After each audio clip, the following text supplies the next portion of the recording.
Hi students, देखिए ये question है जो एस.सी. वर्मा का है और मेरे ख्याल से क्वेश्चन नंबर 2 है। हम लोग इसको सॉल्व करने जा रहे हैं और ये क्वेश्चन आधारित है एडिशन ऑफ टू वेक्टर के कॉन्सेप्ट्स पे। ओके, तो चलिए हम लोग सबसे पहले क्वेश्चन को पढ़ें, आखिर क्वेश्चन में है क्या। Let A and B the two vectors of magnitude 10 unit each. देखिए दो वेक्टर हैं, ए और बी, दोनों डिफरेंट है लेकिन मैग्नीट्यूड में दोनों बराबर है। 10 यूनिट दोनों का मैग्नीट्यूड है। If they incline to the X axis at angles 30 degree and 60 degree. तो देखिए डायग्राम को हम लोग संभवतः ऐसे बनाएं। देखिए ऐसा है, this is Y axis, this is Y axis और ये रहा एक्स एक्सिस, है ना। और दो वेक्टर हैं, हम लोग उनको ऐसे बनाए दो वेक्टर, उसमें से फर्स्ट जो पहला वेक्टर है वो है ऐसा, let this is A vector, और ये दूसरा let this is B vector, this is B vector and this is A vector ऐसा। अब आप ही बताएं इनका रिजल्टेंट कैसा होगा। सबसे पहले डायग्राम से हम लोग समझते हैं इसको। डायग्राम से ऐसे समझिएगा, ये रहा, है ना। तो ये हो गया रिजल्टेंट और a प्लस बी के मिलने से जो c बनेगा वो बिल्कुल ऐसा होगा, this is C vector, this is C vector. Angle available है, एंगल हम लोग देख लेते हैं, एंगल कितना कितना है।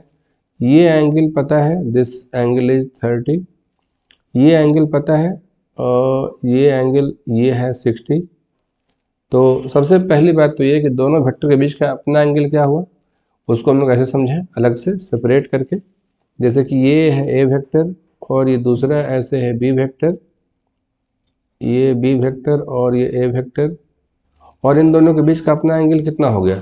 तो यहाँ देखिए, दिस इज 60, दिस इज 30, तो ये खुद का एंगल यहाँ पे आया theta and that equals to 30, है बात कि नहीं ऐसा। और इनका रिजल्टेंट पहले की तरह जैसे डायग्राम हम लोग बनाते हैं, ये रहा रिजल्टेंट ऐसे, और उसको हम लोग रेड से शो कर देते हैं और ये ऐसे, है ना। दिस इज सी वेक्टर, हो गया। तो चलिए फाइंड द रिजल्टेंट, ये हम लोग को पता लगाना है। आइए कैसे बनाते हैं। तो सबसे पहले तो फॉर्मूला क्या होता है, तो हम लोगों ने सीखा हुआ है कि A vector plus B vector का जो फॉर्मूला होता है वो ऐसा होता है। ए प्लस बी का मॉडुलस अगर फाइंड करना हो, इसका फॉर्मूला होता है ऐसे, A square plus B square plus 2 A B cos theta, है ना। ये फॉर्मूला तो आप लोग भी जानते होंगे। और ढंग से कहें तो इसका फॉर्मूला आप ऐसे लिखेंगे तो ज़्यादा अच्छा रहेगा, A vector plus B vector that will be equal to, ये देखिए, modulus of A vector square plus modulus of B vector square plus 2 times modulus of A modulus of B, और ये रहा कॉस थीटा। थीटा क्या है, उन दोनों vector के बीच का एंगल है। तो ये कहानी है मैग्नीट्यूड की, ये कहानी है मैग्नीट्यूड की, और ये हो गया magnitude of resultant vector, magnitude of resultant vector, right. ये हो गया मैग्नीट्यूड ऑफ रिजल्टेंट वेक्टर। आइए हम लोग डिस्कस करें। तो यहाँ क्या होगा इस क्वेश्चन के मुताबिक, A plus B vector modulus sign will be equal to under root A square plus B square plus 2 times modulus of A modulus of B, साथ में कॉस थीटा, राइट। तो इसके बाद की वैल्यू क्या हो जाएगी, ए और बी दोनों इक्वल है। क्वेश्चन देख लें, यहाँ पर इस बात को कहने में कोई दिक्कत नहीं, modulus of A equals to modulus of B, है ना। तो यहाँ देखिए 10 यूनिट ईच, तो ये दोनों बराबर है 10 यूनिट के, ये है 10 यूनिट, राइट। तो हम लोग ऐसा कहेंगे, ए स्क्वायर प्लस ए स्क्वायर प्लस 2 ए अगेन ए कॉस थीटा, राइट। इसको और आगे बढ़ाएंगे तो ये वैल्यू कितनी हो जाएगी, ये वैल्यू हो जाएगी 2a स्क्वायर, कॉमन लेंगे और ये हो जाएगा 1 प्लस कॉस थीटा, है ना। तो ये हो गया 2a स्क्वायर। अब बताएं, कॉस 1 प्लस कॉस थीटा का फॉर्मूला भी एक डिफरेंट होता है, कैसे होता है जरा सीख लीजिए। कॉस थीटा का फॉर्मूला होता है 2 cos square theta by 2 minus 1, right. इसको आप लोग जानते और समझते होंगे।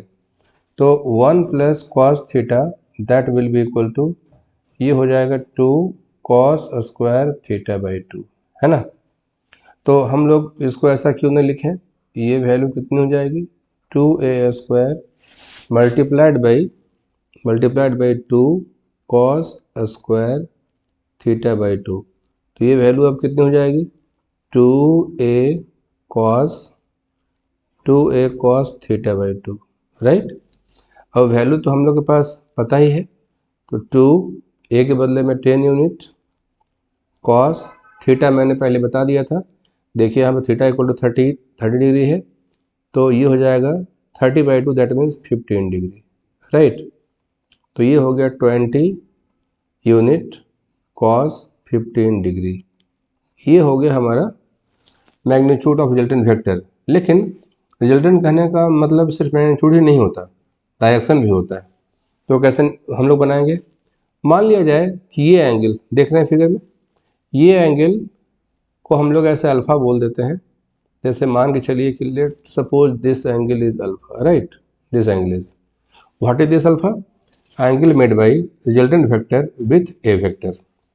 अल्फ़ा क्या है, सबसे पहले अल्फ़ा के बारे में जान लें और समझ लें।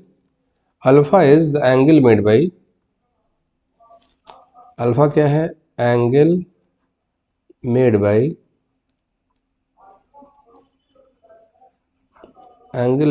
द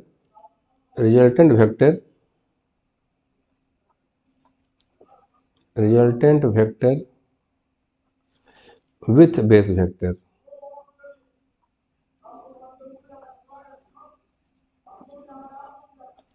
बेस वेक्टर, और यहाँ पे बेस वेक्टर कौन सा है, ए वेक्टर, है ना। ये हो गया। तो चलिए हम लोग tan अल्फ़ा बनाएं। बताइए tan अल्फ़ा का फॉर्मूला आप लोग को याद है, नहीं याद है तो मैं बता देता हूँ। tan alpha will be equal to B sine theta by B cos theta plus A, है ना।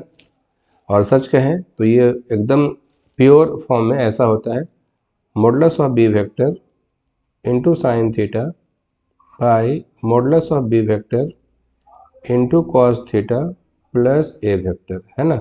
ऐसे बनाते हैं। तो चलिए हम लोग उसको पुट करें, बी और ए दोनों तो बराबर है, तो यहाँ पे मैं ए बोल दूँ, A sine theta by A cos theta plus A, right. A common ले लिया जाए, ए कॉमन हो गया, sine theta by A cos theta plus 1, है ना। तो अब देखिए 1 प्लस कॉस थीटा मैंने पहले ही सिखाया, 2 कॉस थीटा बाई 2, तो ये हो जाएगा 2 sign theta by 2 into cos theta by 2 by, ये हो जाएगा ऐसे 2 cos square theta by 2।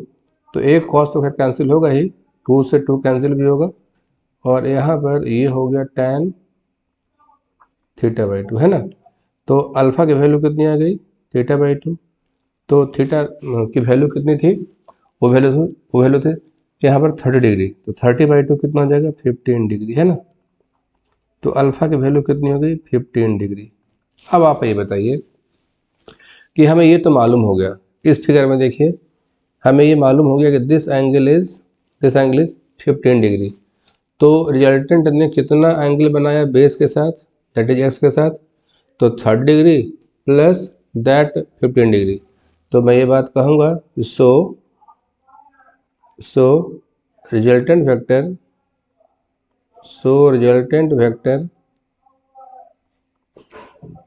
makes an